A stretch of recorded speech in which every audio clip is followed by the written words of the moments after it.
I podcast di LCN Sport. Buongiorno amici di Diario 1912, la Calciolecco Day by Day, martedì 23 luglio 2024.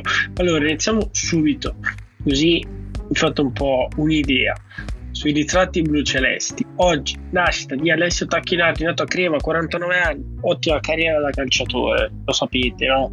Iniziata all'Atalanta, la Juve ha vinto tutto, Coppe, Supercoppe, Champions League e via dicendo. Con l'Eder 21 ha vinto l'Europa nel 1996, poi Villarreal, poi alla fine Brescia. Allenatore in primis giovanili del Pergo Crema, sale in prima squadra, il Lecco lo allena in 2 occasioni distinte e abbastanza brevi. È il secondo allenatore della presidenza di Lunno, subentra ad Alessio Del Piano dopo la sconfitta intera con la Virtus Bergamo per 1-0 del 28 gennaio 2018. 2 sconfitte consecutive, poi 10 partite utili di fila, 6° posto in classifica in coabitazione con la Virtus Bergamo, quindi tra il Gnac e il Pecac, come si usa dire. Seconda gestione è evidentemente più negativa. Inizia la stagione gloriosa 22-23, 4 partite, 1 vittoria, 2 sconfitte, va a casa, viene chiamato Luciano Foschi, insomma sapete benissimo come va a finire. Tacchinardi sicuramente con lo staff dirigenziale a tutto tondo e la squadra non aveva proprio un grande feeling. 17 panchine, 7 vittorie, 5 pareggi, 5 sconfitte, 22 reti segnati, 20 subite. Poi Giuseppe Pomati, 32 di Codogno Lodi, allora era in provincia di Milano però, una sola stagione in blu celeste, compagno squadra di Novali del quale abbiamo parlato ieri, ci ha giocato una volta insieme il Lecco Empoli 1-1 del 5 febbraio 1956, altre 6 presenze le mette insieme nelle prime 9 giornate prima che Novali esordisca nel Lecco. Ha giocato in Serie A con Bologna e Palermo, in B con Palermo e Parma, morto nel 1992. Renato Acanfora, nato nel 1957, Scafati, Napoli, cresciuto nelle giovanili dell'Inter, viene mandato a Lecco nel 1976 a farsi le ossa. Ci rimane per un anno, frequenta il liceo scientifico il GB Grassi, dotato di buona tecnica e di buona visione di gioco, viene impiegato con costanza da Oscar Massei, soprattutto in attacco ma anche in mediana. 28 partite, 23 in campionato, protagonista in campionato, che il Lecco chiude al 4° posto in Coppa Serie C vinta dai blucelesti. Nessuna presenza invece nell'angolo italiano. 7 le reti realizzate sia in campionato, doppietta Lecco Mantova 3-0 16 gennaio 1977, un gol in Coppa Italia il 13 aprile successivo nel vittorioso 1-0 contro l'Udinese in casa. Segna dagli 11 metri la rete che porta Lecco in semifinale dopo l'1-1 dell'andata. La carriera risulta essere anche però inferiore alle aspettative. Trova tempo di laurearsi, diventa in seguito medico sportivo di squadre anche importanti, Salernitana, Avellino, attualmente fa parte dello staff tecnico dello Scafati Basket, non proprio l'ultima delle società. Ha trovato modo di uscire anche in libreria 2 libri, Virus nascosto nel ghiaccio e L'uomo senza chiave. Chiudiamo con un giocatore che qui abbiamo visto da ragazzino, avete magari voi visto da ragazzino, per me era impossibile perché non era ancora nato, è arrivato veramente in alto. Rubens Pasino, Alessandria 1971, arrivato a Lecco nel 1992 insieme a Gubellini, Milincleri, Motterlini, Sammo Vertova e Zaccolo. Inserito in blucelesti per sempre, si può ascoltare qui la sua storia, l'abbiamo intervistato con Albino Alborghetti. Rubens Pasino trovate in video, proprio una video intervista fatta via remoto. Tutta la stagione salta solo 3 partite di campionato, colleziona 37 caps, schierato sempre all'ala sinistra. Chiude la stagione con 7 reti, di cui 3 il Lecco Casale 3-0 del 7 febbraio 1993. La seconda rete in assoluto la realizza in casa della Centese. Il Lecco chiude il primo tempo in vantaggio di 2 reti. Nella ripresa il pessimo arbitro Pisa Creta di Salerno riesce a cacciare dal campo Pasino, Raggi e Borghetti. La partita che vincevamo 2-1 al 2-0 al 90° si riesce a perdere 3-2. Pisa Creta, come Monaco, è uno degli arbitri che i tifosi ricordano ancora, e la Centese, fidatevi, che si ricorda di Lecco, perché al ritorno successe di tutto. Ringrazio Lanfredo Birelli per i ritratti blu celesti di oggi. Allora guardiamo un po' ai fatti nostri, ai fatti di attualità. Anche i ritratti blu celesti, anche la storia ovviamente sono fatti nostri, però è chiaro che l'attualità è quello che, come dico sempre, è quanto di più importante ci sia, perché quello che hai fatto ieri è fatto, ormai non si cambia più in linea di massima. Quello che si fa oggi costruisce quello che si fa domani. Cosa succede ad Ecco oggi? Beh, niente di particolare, tanto per cominciare, perché anche la campagna abbonamenti, partiamo da qua, che ha aperto, si fa online, in remoto. Ieri ultimo aggiornamento, diciamo orario di cena, tarda, se avete cenato tardi, visto che è anche estate, 483 abbonamenti sottoscritti nel giorno 0, direi che non è che il giorno 1, perché dalle 14 in avanti è sicuramente un'ottima cifra. Mi aspettavo un inizio fiammante, non credo proprio si raggiungerà la cifra della Serie B dell'anno scorso, però questo per farvi capire evidentemente quanto mettere a disposizione del tifoso un mezzo facile per accedere ai servizi. Questo vale per tutti i servizi che possiamo raggiungere nella nostra vita, ovviamente anche quelli che fanno parte della nostra sfera di tifosi, renda la questione più allettante. Questione commissioni e spesa. 15 euro non sono poca cosa, anzi percentualmente 15 euro su 100, signori, percentuale è elevata, siamo ben oltre il 10%. Avete ragione, qualcuno se n'è lamentato, me ne sarei lamentato anch'io quando mi capita di usufruire di questi servizi di ticketing per altre questioni, non quelle inerenti all'Ecco, perché evidentemente poi noi in ogni caso passiamo come addetti ai lavori, quindi non abbiamo questa trafila da fare. Quando da utente passiamo da queste cose vediamo commissioni di 5 euro e vabbè, alle quali si sommano 10 euro di spedizione.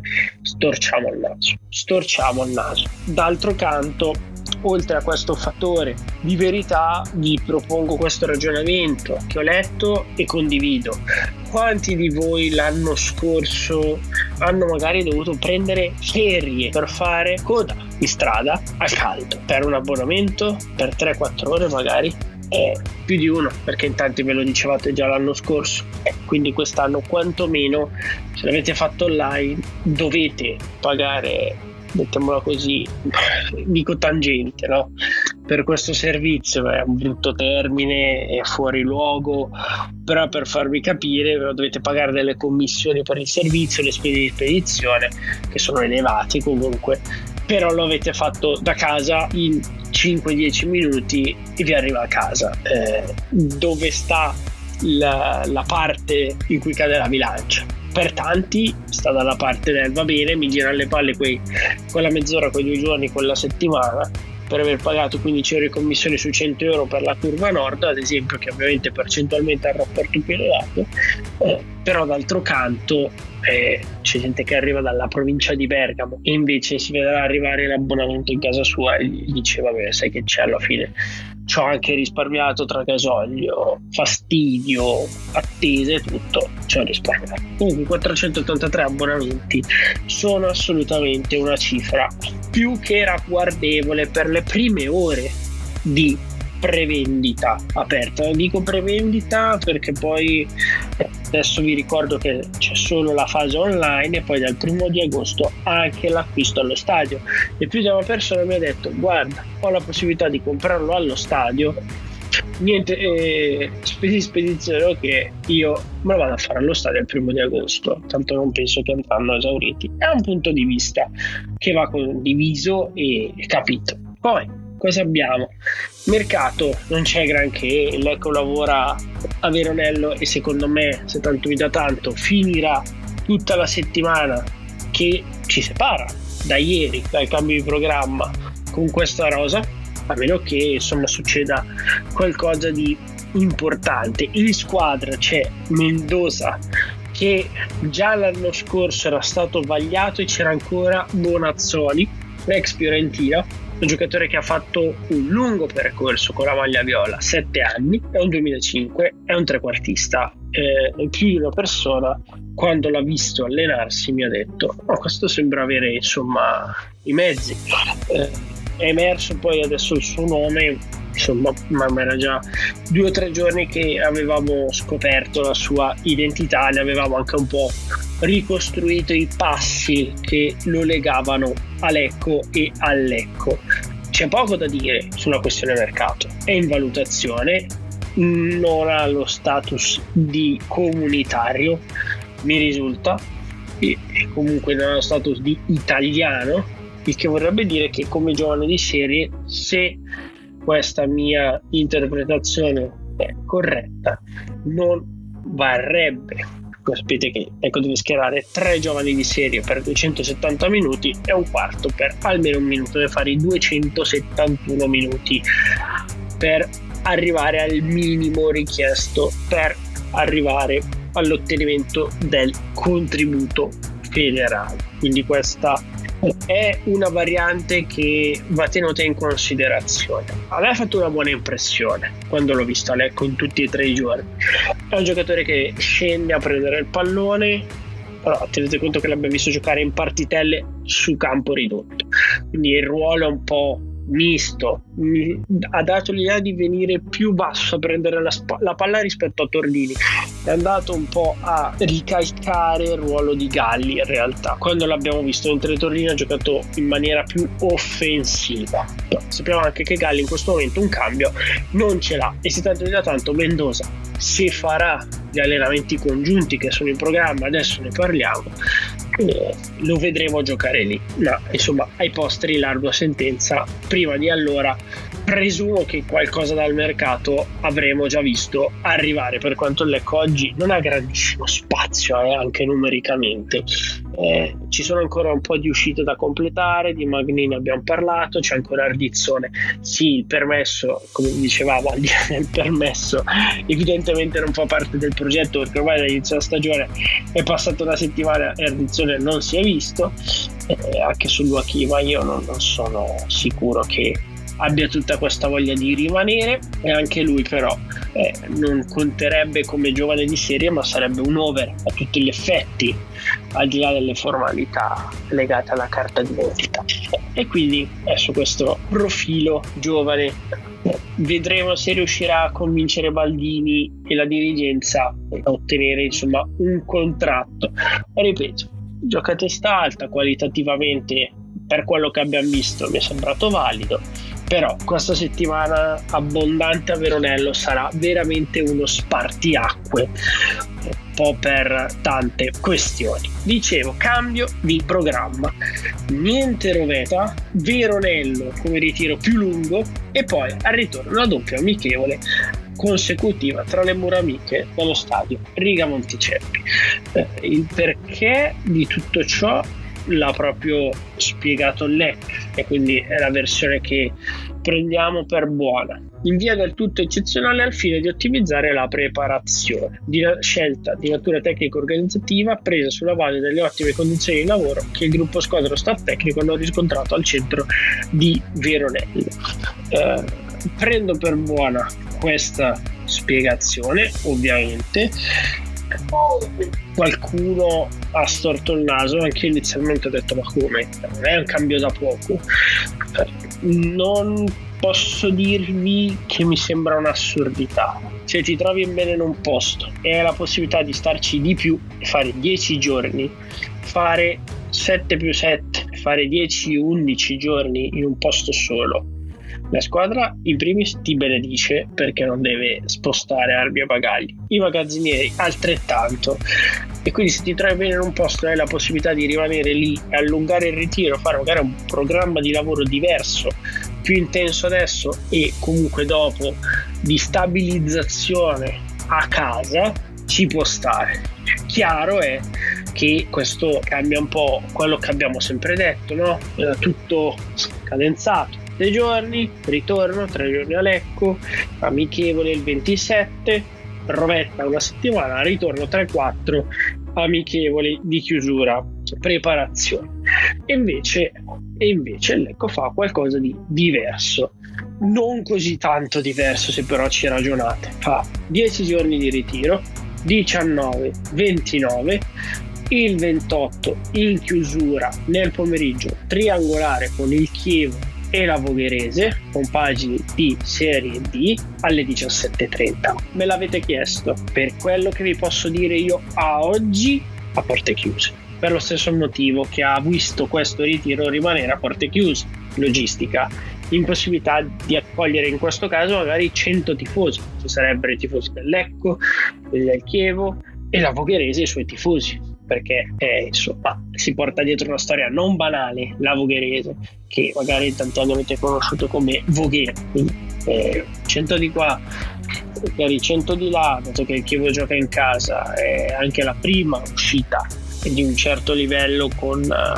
il ritorno del logo e del marchio Chievo Verona. La Vogherese magari 50 anche lì, si fa in fretta, no? Diventa difficile da gestire, quindi se tanto mi dà tanto, porte chiuse e basta, anche perché si giocherà proprio a Veronello, quindi non è che si va a trovare, che ne so, lo stadio di Vigasio, giusto per ripensare a quando Lecco ha giocato la sua amichevole qualche anno fa col Chievo e impattò anche 0-0 con Gaburro. Si ritorna, 2 allenamenti congiunti, 4 agosto ore 18 Nuova Sondrio Calcio, 5 agosto lunedì in casa con non si sa ancora orario e avversario, però ecco, avete 2 giorni, uno più comodo perché è una domenica, l'altro magari siete in ferie e avete la possibilità di venire a Riga Monticeppi, vedremo comunque poi avversario orario, per vedere i blucelesti all'opera. Quindi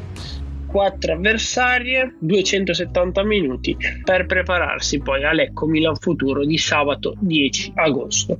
E vi ricordo, per quelle che sono informazioni che vi abbiamo sempre dato, ci sarà lo spostamento alle ore 21, così come per Benevento Taranto, sempre per quanto riguarda il primo turno di Coppa Italia di Serie C per ragioni televisive. Aspettiamo il comunicato della Lega Pro, però evidentemente prima di darvi qualcosa di ufficiale, perché non siamo noi a darvi qualcosa di ufficiale, vi riportiamo le notizie che abbiamo. Quindi questo è un excursus sul programma bluceleste, che appunto è cambiato in maniera sensibile. L'ultima cosa, se me la permettete, sul gran ritorno del patron Paolo Leonardo Di Nuddo nel mondo del calcio. C'è stato fuori poco, lo sapevamo, lui con la Prosesto Ferrero ha trattato, la questione si era arenata sulla impossibilità di trovare un accordo per il 100%, Di Nuddo voleva la totalità, Ferrero voleva rimanere al 30 e Di Nuddo ha detto: sai che c'è, io il 70 della Prosesto non me lo prendo, o tutto o niente. Poi la Prosesto è andata a questo nuovo gruppo, questo fondo, e insomma preannuncia anche la volontà di fare cose importanti. Niente Legnano, che insomma ha i suoi bei problemi, i suoi bei debiti, presidente della Baranzatese 1948, campionato di promozione, presidente senza portafoglio, non gli darà un euro. Leggo l'intervista che ha rilasciato i colleghi della provincia. Ora, gli deve aver fatto male, deve aver fatto male l'esperienza lecchese, perché alla fine ha tirato di nuovo delle stoccate. Poi, al di là di dare la notizia, è una questione di opportunità del dargli di nuovo la possibilità di raccontare le sue cose, fa capire quanto, mamma mia, si divertisse a avere questo giochino in mano, e per come la vedo io quanto sia stato molto importante arrivare al passo della cessione, perché se no noi quest'anno l'avremmo pagata cara e salata. E fidatevi, guardate le squadre che retrocedono come siamo retrocessi noi l'anno scorso ovviamente sportivamente parlando, che tipo di botta hanno quando scendono di categoria, quanto rischiano. La Spalla l'anno scorso è retrocessa, dopo essere retrocessa male dalla B, ha rischiato tantissimo prima di risalire nella seconda metà del campionato, ma ha rischiato veramente tanto, e credo che noi avremmo vissuto una stagione identica, e soprattutto avremmo vissuto un'estate molto ma molto calda dal punto di vista ambientale. Insomma, Di Nunno, ti auguriamo un grande in bocca al lupo. Dubito fortemente che non mettere soldi nella Baranzatese 1948, perché insomma sappiamo che poi i fatti ci sono stati, ma di parole al vento ne dette mica poche. Buona giornata a tutti, forza Lecco sempre.